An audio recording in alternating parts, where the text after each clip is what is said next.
स्वामी जी, क्या आपने कभी सोचा है कि जिस घर में हम दिन रात मेहनत करके सुख तलाशते हैं, वही घर अक्सर अशांति और कलह का केंद्र क्यों बन जाता है? यह सवाल सिर्फ आपका नहीं है, बल्कि हर उस इंसान का है जो अपने जीवन में शांति चाहता है। असल में हम बाहर की दुनिया को ठीक करने में तो बहुत ऊर्जा लगाते हैं, लेकिन कभी अपने अंदर झांक कर नहीं देखते कि जड़ कहाँ है। जब तक मन का संतुलन नहीं बनेगा, तब तक हालात नहीं बदलेंगे। लोग अक्सर शिकायत करते हैं कि घर में क्लेश है, मन अशांत है, रिश्ते बिखर रहे हैं। पर सच यह है कि क्लेश बाहर नहीं, क्लेश हमारे विचारों में है। जब हम अपनी अपेक्षाओं का बोझ दूसरों पर डाल देते हैं, जब हम यह चाहते हैं कि दुनिया हमारे हिसाब से चले, तब टकराव शुरू होता है। और इस टकराव का अंत कैसे हो? इसका जवाब बहुत सरल है, लेकिन अमल करना कठिन है। हमें यह समझना होगा कि हर इंसान अपनी समझ और अपने कर्मों के अनुसार चल रहा है। अगर हम दूसरों को बदलने की कोशिश छोड़कर खुद के नजरिए को बदल लें, तो आधी समस्याएं वहीं खत्म हो जाती हैं। संतों की वाणी में एक बहुत गहरी बात कही गई है कि जिसे तुम अपना मान रहे हो, वह तुम्हारा है नहीं। जिस घर को तुम अपना समझकर उसमें अहंकार का निर्माण कर रहे हो, वह केवल एक पड़ाव है। जब हम इस सच्चाई को आत्मसात कर लेते हैं कि हम यहाँ मालिक नहीं, केवल एक यात्री हैं, तो फिर मोह और अहंकार की परतें अपने आप हटने लगती हैं। अक्सर हम छोटी छोटी बातों को पकड़कर बैठ जाते हैं। किसी ने कुछ कह दिया तो उसे महीने भर दिल में दबाकर रखते हैं। यह जो यादें हम जमा करते हैं, यही कचरा हमारे मानसिक सुकून को छीन लेता है। क्या आपने कभी गौर किया है कि हम अपनी खुशियों की चाबी दूसरों के हाथों में क्यों सौंप देते हैं? अगर किसी ने कुछ गलत बोला और हम दुखी हो गए, तो इसका मतलब है कि हमने अपनी शांति का नियंत्रण उसे दे दिया। संत हमें यही सिखाते हैं कि अपने मन को अपने वश में करो। मन ही आपका सबसे बड़ा मित्र है और मन ही आपका सबसे बड़ा दुश्मन। अगर मन बाहर की सुख सुविधाओं में भटकेगा, तो दुखों का अंत कभी नहीं होगा। जीवन में दुखों का सबसे बड़ा कारण है मैं और मेरा। जब तक यह मैं का भाव रहेगा, तब तक अहंकार टकराता रहेगा। घर में क्लेश इसीलिए होता है क्योंकि हर सदस्य चाहता है कि उसकी बात ऊपर रहे, उसका मान बढ़े। लेकिन जो इंसान झुकना सीख जाता है, जो सामने वाले को समझने की कोशिश करता है, उसके लिए क्लेश का कोई स्थान ही नहीं बचता। क्षमा करना सीखिए। जो इंसान क्षमा करना जानता है, वही वास्तव में शक्तिशाली है। जो बदला लेने की भावना रखता है, वह खुद भी जलता है और अपने आसपास के माहौल को भी जलाता है। भजन और सुमिरन की क्या अहमियत है? ये केवल शब्द नहीं है, ये मन को एकाग्र करने की प्रक्रिया है। जब आपका मन उस परम शक्ति के साथ जुड़ता है, तो आपको ये समझ आने लगता है कि ये दुनियावी झगड़े कितने तुच्छ हैं। जो आज आपको बहुत बड़ी समस्या लग रही है, समय के साथ वह धुल जाएगी। तो फिर क्यों अपनी आज की शांति को खराब करना? परमात्मा से जुड़ना कोई रस्म नहीं है, ये अपनी आत्मा को पहचानने का नाम है। जब आप अपने अंदर की शांति को पा लेते हैं, तो बाहर की हलचल आपको प्रभावित करना बंद कर देती है। आप एक दर्शक बन जाते हैं जो जीवन की घटनाओं को तटस्थ होकर देखता है। हर उस चीज के लिए शुक्रगुजार होना सीखिए जो आपके पास है। हम हमेशा उस चीज के लिए रोते हैं जो नहीं है, और जो है उसकी कदर करना भूल जाते हैं। घर में शांति तब आएगी जब आप दूसरों में कमियां ढूंढना बंद करेंगे और खुद के भीतर सुधार की गुंजाइश देखेंगे। दूसरों को सुधारने का ठेका मत लीजिए, अपनी चेतना को इतना ऊपर उठाइए कि आप किसी के साथ भी सहज रह सकें। याद रखिए, ये संसार एक रंगमंच है। हर कोई अपना रोल निभा रहा है। अगर आप अपने रोल को पूरी ईमानदारी और प्रेम के साथ निभाएंगे तो क्लेश के लिए जगह ही नहीं बचेगी। प्रेम ही वह एकमात्र समाधान है जो बड़े से बड़े दुख को काट सकता है। पर यह प्रेम स्वार्थ वाला नहीं होना चाहिए। ये प्रेम निःस्वार्थ होना चाहिए। जब आप सेवा करते हैं, जब आप परोपकार करते हैं, तो आप खुद को भूल जाते हैं। और जिस क्षण आप खुद को भूलकर किसी की सेवा में लगते हैं, उस क्षण आपके अपने दुखों का अंत होने लगता है, क्योंकि तब आप अपनी सीमित पहचान से बाहर निकलकर अनंत से जुड़ जाते हैं। अतः अपनी दृष्टि को बदलिए। समस्या को हल करने की कोशिश मत कीजिए। समस्या के प्रति अपने नजरिए को बदल दीजिए। जब आप अंदर से शांत हो जाएंगे तो आपका घर अपने आप ही स्वर्ग बन जाएगा। हर पल को वर्तमान में जीना सीखिए। बीते हुए कल की कड़वाहट और आने वाले कल की चिंता, ये दोनों ही आपके वर्तमान के सुख को खा रहे हैं। जब हम सेवा और प्रेम के भाव में ढलते हैं तो हमारा पूरा व्यक्तित्व बदल जाता है।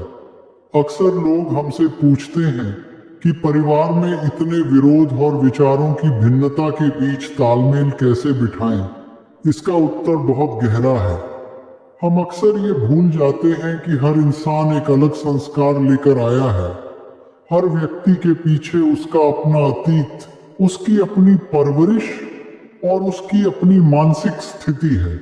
जब हम ये समझ लेते हैं कि सामने वाला जिस तरह का बर्ताव कर रहा है वह उसकी अपनी कमियों या उसकी अपनी पीड़ा का प्रकटीकरण है, तो हमें उस पर क्रोध नहीं आता बल्कि दया आने लगती है। जिस दिन आपके मन में किसी के प्रति नफरत की जगह दया का भाव आ जाएगा, उसी दिन से उस इंसान का आप पर प्रभाव खत्म हो जाएगा। यही असली स्वतंत्रता है।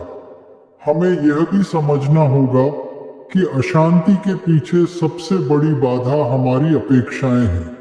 हम पति, पत्नी, बच्चों या माता पिता से वो उम्मीदें पाल लेते हैं जो पूरा करना उनके वश में नहीं है। हम चाहते हैं कि वे हमारे अनुसार बोलें, हमारे अनुसार व्यवहार करें। जब वे वैसा नहीं करते तो हम दुखी होते हैं और फिर घर में कलह शुरू होती है। अगर आप वास्तव में अपने घर को शांत देखना चाहते हैं तो दूसरों से कुछ भी उम्मीद करना बंद कर दीजिए। जब आप किसी से कुछ नहीं मांगते तो आप आजाद होते हैं। आपकी खुशी किसी और के व्यवहार पर निर्भर नहीं रहती। आप भीतर से पूर्ण महसूस करते हैं। याद रखिए, पूर्णता बाहर नहीं, आपके भीतर है। जो इंसान बाहर की चीजों से खुश होने की कोशिश कर रहा है वह हमेशा भूखा रहेगा। संत हमेशा कहते हैं कि मालिक की रजा में रहना ही सबसे बड़ी प्रार्थना है। लेकिन हम रजा को मांगते कब हैं? जब सब कुछ हमारे मन मुताबिक हो रहा हो। परीक्षा तब होती है जब हालात हमारे खिलाफ हो, जब घर में सब कुछ बिखरता हुआ दिख रहा हो, जब आर्थिक तंगी हो या रिश्तों में खटास हो।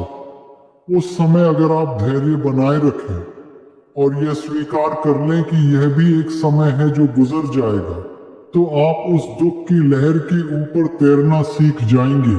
आप डूबेंगे नहीं। घबराहट और हड़बड़ी में लिए गए फैसले हमेशा स्थिति को और बिगाड़ते हैं। शांतिपूर्ण मन ही सही समाधान ढूंढ सकता है। अक्सर लोग पूछते हैं कि क्या सुमिरन और ध्यान करने से घर की समस्या हल हो जाएगी? मैं कहता हूं कि ध्यान समस्या को हल नहीं करता, बल्कि ध्यान आपको इतना समर्थ बना देता है कि समस्या आपको छू भी नहीं पाती। जब आप सुमिरन के जरिए अपना जुड़ाव उस निराकार सत्ता से कर लेते हैं तो दुनिया की छोटी मोटी उथल पुथल आपको हिला नहीं सकती। आप पहाड़ की तरह अडिग हो जाते हैं। घर में क्लेश हो रहा है, उसे होने दें, लेकिन क्या आपको उस क्लेश का हिस्सा बनना है? यह चुनाव आपका है। आप मूक दर्शक बनकर अपनी शांति को बचा सकते हैं, बजाय इसके कि आग में घी डालें। चुप रहना बहुत बड़ा बल है। जहां शब्द बोलने से स्थिति खराब हो रही हो, वहां खामोशी सबसे बड़ी औषधि का काम करती है। जीवन के इस सफर में हम बहुत सारी चीजों को इकट्ठा करने में लगे हैं। सम्मान, नाम, धन, सुख, सुविधाएं। अंत में ये सब यही रह जाना है। जो साथ जाएगा वह केवल हमारी कमाई हुई रूहानियत और हमारे कर्म है। क्या हम अपनी आने वाली पीढ़ी को वह संस्कार दे रहे हैं जो उन्हें शांति दे सके, या हम उन्हें सिर्फ वही अशांति दे रहे हैं जो हम खुद भोग रहे हैं? हमें खुद को एक उदाहरण बनाना होगा। अगर हम चाहते हैं कि हमारे बच्चे हमें सम्मान दें, तो पहले हमें सम्मान देना सीखना होगा। अगर हम चाहते हैं कि जीवन में प्रेम हो, तो हमें खुद को प्रेम का स्रोत बनाना होगा। जो हम देंगे वही लौट कर आएगा। सब कुछ मालिक के हवाले करना सीखिए। जब आप अपने जीवन की डोर उस मालिक के हाथों में सौंप देते हैं, तो फिर चिंता किस बात की? वह जानता है कि आपके लिए क्या सही है। जो मिल रहा है उसे प्रसाद समझकर ग्रहण करें, और जो नहीं मिल रहा उसके लिए शिकायत न करें। संतोष ही सबसे बड़ा धन है। इस संतोष के साथ जब आप अपने नित्य कर्म करते हैं और दूसरों के प्रति दया का भाव रखते हैं, तो घर की नकारात्मकता अपने आप सकारात्मकता में बदल जाती है। अंधकार को मिटाने के लिए उसे धक्के नहीं दिए जाते, बस एक छोटा सा दिया जलाना पड़ता है। वह दिया आपका प्रेम, आपकी सहनशीलता और आपका सब्र है। इसे जलाए रखिए, घर में उजाला खुद ब खुद हो जाएगा। इंसान का मन बड़ी अजीब चीज है।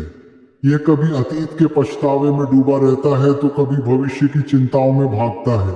लेकिन क्या आपने गौर किया है कि जो समय हम इन व्यर्थ के विचारों में बर्बाद कर रहे हैं, वह जीवन का सबसे कीमती हिस्सा है? घर में जब भी कलह होती है, तो उसके पीछे अक्सर पुरानी बातों का ही साया होता है। किसी ने कल क्या कहा था, किसी ने कैसा व्यवहार किया था, हम उसी को बार दोहराकर खुद को जख्मी करते रहते हैं। यह सब छोड़ना ही होगा। अगर आप घाव को बार बार पुरे देंगे, तो वह कभी नहीं भरेगा। जो हो गया उसे मालिक के चरणों में छोड़ दें और यह मान लें कि वह अब मेरे अधिकार क्षेत्र में नहीं है। वर्तमान ही सत्य है और वर्तमान में ही आप शांति का बीज बो सकते हैं। अक्सर मुझसे पूछा जाता है कि हम घर में रहते हुए भी विरक्त कैसे हों। इसका मतलब ये नहीं है कि आप अपने कर्तव्यों को छोड़ दें या घर बार त्याग दें। विरक्त होने का अर्थ है जिम्मेदारी पूरी निभाना, लेकिन उसमें उलझना नहीं। जैसे कमल का फूल कीचड़ में खिलता है, पर कीचड़ उसे छू नहीं पाता। आप भी अपने परिवार में, अपने काम में, अपनी जिम्मेदारियों के बीच रहें, लेकिन मन को उस कमल की तरह रखें जो बाहर की चीजों से प्रभावित न हो। जब आप ये भाव रखते हैं कि मैं केवल एक करता हूँ, मालिक ने मुझे ये जिम्मेदारी दी है और मैं इसे अपना फर्ज समझकर निभा रहा हूँ, तो आप दबाव महसूस नहीं करेंगे। आप बस अपना काम पूरी निष्ठा से करेंगे और फल की इच्छा त्याग देंगे। फल देना मालिक का काम है, आपका काम केवल कर्म करना है। घर के क्लेश मिटाने का एक और बहुत बड़ा उपाय है दूसरे के दृष्टिकोण को समझना। हम अक्सर अपनी दृष्टि को ही अंतिम सत्य मान लेते हैं। हम ये क्यों नहीं सोचते कि जो दूसरा व्यक्ति है उसकी अपनी भी परेशानियां हो सकती हैं। शायद वह किसी तनाव में हो, शायद वह अपनी किसी शारीरिक या मानसिक पीड़ा से गुजर रहा हो। जब हम दूसरे की स्थिति को समझने की कोशिश करते हैं, तो करुणा पैदा होती है। और जहाँ करुणा होती है वहाँ विवाद खत्म हो जाते हैं। कोशिश करके देखिए, जब आपके घर में कोई गुस्से में हो तो आप प्रत्युत्तर में गुस्सा मत कीजिए, थोड़ी देर शांत रह जाइए। उस वक्त की आपकी खामोशी उस आग पर ठंडे पानी का काम करेगी। शांति से जो जंग जीती जा सकती है वह शब्दों के प्रहार से कभी नहीं जीती जा सकती। हम दिन भर में जाने कितनी ऊर्जा अपनी जुबान से खर्च करते हैं, कभी बुरा बोलने में, कभी चुगली करने में, कभी दूसरों की निंदा करने में। क्या आपने कभी सोचा है कि अगर हम यही ऊर्जा अपने भीतर के सुमिरन में लगाएं तो हमारा जीवन कितना ऊंचा उठ सकता है? वाणी का बहुत प्रभाव होता है। मीठे शब्द घाव भर देते हैं और कड़वे शब्द बनाए रिश्ते बिगाड़ देते हैं। घर में अगर हम केवल सकारात्मक, प्रेमपूर्ण और विनम्र भाषा का प्रयोग शुरू कर दें तो धीरे धीरे माहौल बदलने लगेगा। नकारात्मकता को अगर आप बार बार पुकारेंगे तो वह आपके घर का स्थायी निवासी बन जाएगी। आप अपने घर की वाइब्रेशन खुद तय करते हैं। क्या आप अपने घर को एक मंदिर जैसा सुकून देना चाहते हैं या एक युद्ध का मैदान? चुनाव आपका है। अक्सर घर में जो क्लेश की जड़ होती है वो कोई बड़ी समस्या नहीं, बल्कि छोटी छोटी बातों पर दी गई तीखी प्रतिक्रिया होती है। हम अपनी बात मनवाने के चक्कर में ये भूल जाते हैं कि सामने वाला भी एक जीव है, उसकी भी अपनी संवेदनाएं हैं। कभी ठंडे दिमाग से सोचकर देखिए, क्या आपका अहंकार आपकी शांति से ज्यादा कीमती है? जब हम दूसरों की गलतियों को पकड़कर बैठ जाते हैं तो हम वास्तव में खुद के लिए जहर पी रहे होते हैं। संत हमें यह सिखाते हैं कि अपने अंदर एक ऐसी जगह बनाओ जहां बाहरी शोर न पहुंच सके। वह जगह आपका ध्यान है, आपका सुमिरन है। जब आप उस परम सत्ता से जुड़ जाते हैं तो आपकी चेतना का विस्तार हो जाता है।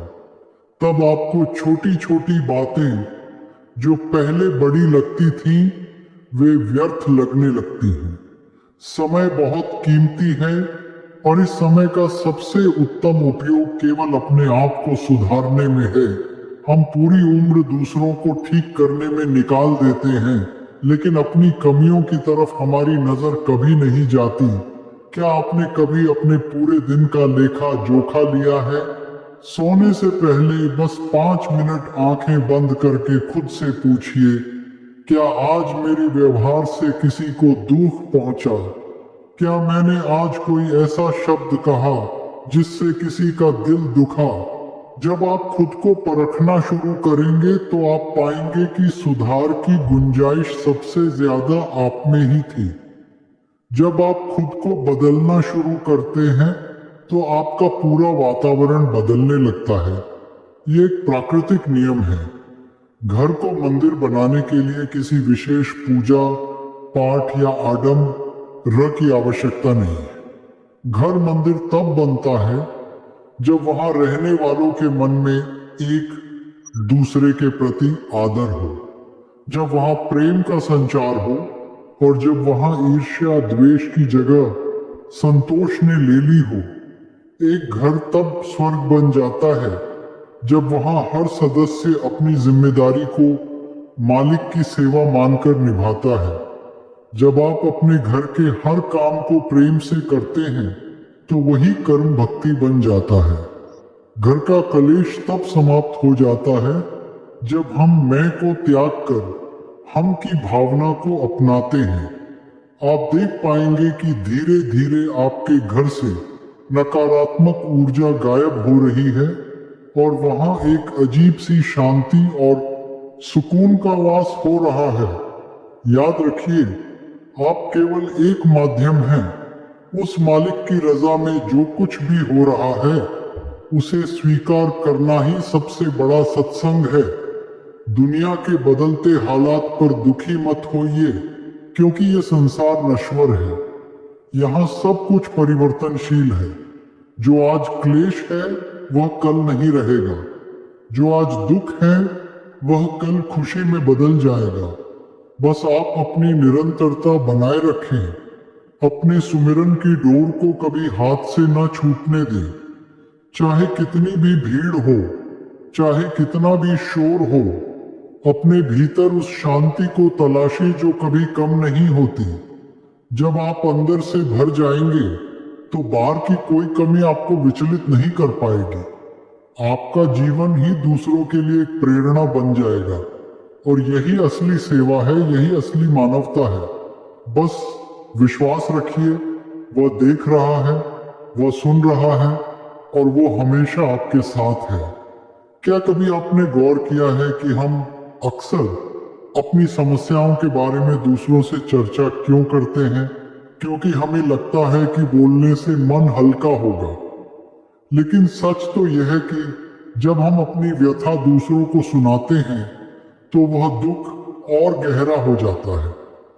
घर के कलेश की बातें बाहर करने से वे मिटती नहीं बल्कि और बढ़ती हैं। जो बात घर के भीतर है उसे भीतर ही सुलझाना बुद्धिमानी है। किसी तीसरे को बीच में लाकर समस्या का समाधान नहीं बल्कि नया विवाद ही जन्म लेता है। अपनी गरिमा को बनाए रखें और अपनी समस्याओं को अपना निजी संघर्ष समझकर धैर्य के साथ उनका सामना करें। लोग मुझसे पूछते हैं कि घर में जब हर तरफ शोर हो तो ध्यान कैसे लगाएं? मैं कहता हूं, ध्यान लगाने के लिए जंगल में जाने की जरूरत नहीं है। ध्यान तो मन की एक अवस्था है। आप घर के काम कर रहे हैं या किसी के साथ बात कर रहे हैं, उस समय भी आपका मन उस मालिक के साथ जुड़ा रह सकता है। ये निरंतर सुमिरन की अवस्था है। जब आप अपने कर्मों को ही सुमिरन बना लेते हैं तो क्लेश का शोर आपको सुनाई देना बंद हो जाता है। आप उस शोर के बीच में भी अपने भीतर की एक शांत धारा को महसूस कर सकते हैं। यह अभ्यास एक दिन में नहीं आता, पर धीरे धीरे ये आपकी आदत बन जाता है। जीवन में एक नियम बना लीजिए, न किसी का बुरा करना है और न ही किसी के द्वारा किए गए बुरे का बदला लेना है। बदला लेने की आग आपको खुद को ही जलाती है। जो आपके साथ गलत कर रहा है उसे मालिक पर छोड़ दीजिए। आप उसे सुधारने वाले कौन होते हैं? अगर आप किसी को सुधारना ही चाहते हैं तो उसे अपने अच्छे व्यवहार और प्रेम से जीतिए। प्रेम की शक्ति इतनी प्रचंड है कि वह पत्थर दिल को भी पिघला सकती है। जब आप किसी को बिना शर्त प्रेम देते हैं तो सामने वाला भी धीरे धीरे अपनी गलतियों को महसूस करने लगता है। घर के कलेश का एक बड़ा कारण अतीत का बोझ भी है। हम भूलते नहीं। अगर 10 साल पहले किसी ने कुछ कहा था तो हम आज भी उसे याद करके दुखी होते हैं। यह कैसा न्याय है? क्या आप अपने आज को बीते हुए कल की राख पर खड़ा करना चाहते हैं? बीते हुए कल को मिट्टी में दफन कर दीजिए। आज का दिन नया है, सूर्य नया है और आपके पास एक नया मौका है सब कुछ फिर से शुरू करने का। जो हो गया उसे रजा मानकर स्वीकार कर लीजिए। जो कल आएगा उसकी चिंता छोड़ दीजिए। बस आज को, इस क्षण को मालिक की याद में व्यतीत कीजिए। हम अक्सर यह सोचते हैं कि जब सब कुछ ठीक हो जाएगा तब मैं सुखी रहूंगा। यह सबसे बड़ी भूल है। खुश रहने के लिए किसी विशेष परिस्थिति की प्रतीक्षा न करें। सुख बाहर की चीजों में नहीं बल्कि आपके दृष्टिकोण में है। अगर आप आज के हालात में भी मालिक का शुक्र करना सीख लें तो अभी इसी पल आप सुखी हो सकते हैं। सुख और दुख तो मौसम की तरह है, आते जाते रहेंगे, लेकिन आपकी आत्मा का जो स्वरूप है वो सदा एकरस और आनंदित है। उस आत्मा से जुड़िए, फिर बाहर के सुख दुख का महत्व समाप्त हो जाएगा। घर में शांति लाने का सबसे प्रभावी तरीका है सहनशीलता। जिस घर में एक सदस्य भी सहन करना सीख जाता है, वहां तूफान आने से पहले ही थम जाता है। सहन करने का मतलब दबना नहीं है, बल्कि अपनी ऊर्जा को सही दिशा में लगाना है। आप अपनी शांति को बचाने के लिए झुकते हैं। यह आपकी कमजोरी नहीं, आपकी समझदारी है। जो झुकता है वही बचता है। आंधी में बड़े बड़े पेड़ उखड़ जाते हैं, पर घास का तिनका झुककर बच जाता है। अपने भीतर वही नम्रता पैदा कीजिए। कभी कभी हमें यह लगता है कि मैं ही सही हूं और सामने वाला गलत है। यही मैं का भाव सारे कलेश की जड़ है। अपनी इस धारणा को तोड़िए। कोई भी पूर्ण नहीं है, न आप, न मैं, न कोई और। हम सब यहाँ सीखने आए हैं। जब आप अपनी गलतियों को स्वीकार करने का साहस दिखाएंगे, तो सामने वाला भी अपने आप नरम पड़ जाएगा। अपनी गलती मान लेने से कोई छोटा नहीं होता, बल्कि आपका कद और बड़ा हो जाता है। रिश्तों में मैं को कम और हम को ज्यादा जगह दीजिए।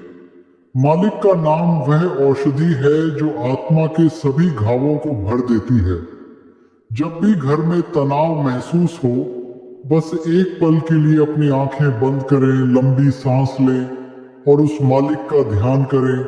बस उस एक नाम का सहारा लें।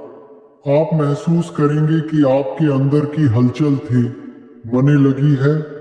मन को बार बार उस नाम की तरफ लाइए। मन भटकेगा, यह उसका काम है, लेकिन उसे वापस लाना आपका काम है। अभ्यास करते रहिए। एक दिन मन खुद ही उस नाम के आनंद में डूब जाएगा। याद रखिए, आप यहाँ किसी को बदलने नहीं आए हैं, आप यहाँ खुद को बदलने आए हैं। जब आप पूरी तरह बदल जाएंगे तो आपका सारा संसार बदल जाएगा। आपके घर की ऊर्जा बदल जाएगी, आपके शब्द बदल जाएंगे, आपके व्यवहार में जो मिठास आएगी वह घर के हर सदस्य को बदलने के लिए पर्याप्त होगी। बदलाव बाहर से नहीं, आपके भीतर से शुरू होता है। खुद को इतना साफ कर लीजिए कि मालिक का नूर आपके व्यक्तित्व से झलकने लगे। जीवन की आपाधापी में हम अक्सर यह भूल जाते हैं कि हमारे घर का वातावरण केवल दीवारों, फर्नीचर या बाहरी वस्तुओं से नहीं बनता, बल्कि यहाँ रहने वाले लोगों के मन की तरंगों से बनता है। अगर आप दिन भर नकारात्मक विचारों को अपने साथ लेकर घर में प्रवेश करेंगे, तो उस घर में शांति कैसे टिकेगी? घर पहुंचने से पहले ही अपने मन का बोझ बाहर छोड़कर आइए। यह संकल्प लीजिए कि घर की देहरी पार करते ही आप एक नया इंसान बनकर अंदर कदम रखेंगे, जहां केवल प्रेम और शांति का स्थान होगा। जब आप खुद अपनी ऊर्जा को शुद्ध कर लेंगे, तो घर के अन्य सदस्यों का व्यवहार भी स्वतः ही बदलने लगेगा, क्योंकि हर इंसान कहीं ना कहीं उसी शांति की तलाश में रहता है। कभी कभी हमें ये लगता है कि घर में क्लेश इसीलिए है क्योंकि हम अपनी बात दूसरों को समझा नहीं पा रहे हैं। लेकिन क्या आपने कभी गौर किया है कि हम अपनी बात सुनाने में इतने व्यस्त रहते हैं कि सुनने का धैर्य ही खो देते हैं? सच्चा संवाद तब शुरू होता है जब आप चुप होकर दूसरे को सुनने का साहस जुटाते हैं। जब आप बिना किसी पूर्वाग्रह के किसी की बात सुनते हैं, तो उसे लगता है कि आप उसे समझते हैं। यही सम्मान की भावना क्लेश की जड़ को काट देती है। बोलना छोड़िए है, डटकर सुनना शुरू कीजिए। आप देखेंगे कि आधे विवाद तो केवल गलतफहमी के कारण होते हैं, जो संवाद से सुलझ सकते हैं। रिश्तों में अधिकार जताने की आदत हमें दुखों की खाई में धकेलती है। हम भूल जाते हैं कि बच्चे, जीवन साथी या परिवार के अन्य सदस्य किसी की जागीर नहीं हैं। वे स्वतंत्र आत्माएं हैं जो अपने कर्मों का फल भोगने आई हैं। जब आप मेरा का अहंकार त्याग कर यह स्वीकार कर लेते हैं कि ये सब उस मालिक की अमानत है, तो आपकी अपेक्षाएं शून्य हो जाती हैं। जब अपेक्षाएं नहीं रहती तो दुख का कारण भी समाप्त हो जाता है। आप बस अपना फर्ज निभाइए, निस्वार्थ भाव से सेवा कीजिए और बदले में कुछ भी पाने की इच्छा त्याग दीजिए। यही वह चाबी है जो आपको क्लेश के बंधनों से मुक्त कर सकती है। घर के क्लेश का एक बहुत बड़ा और सूक्ष्म कारण है हमारी तुलना करने की प्रवृत्ति। हम अपने घर की तुलना दूसरों के घरों से करते हैं।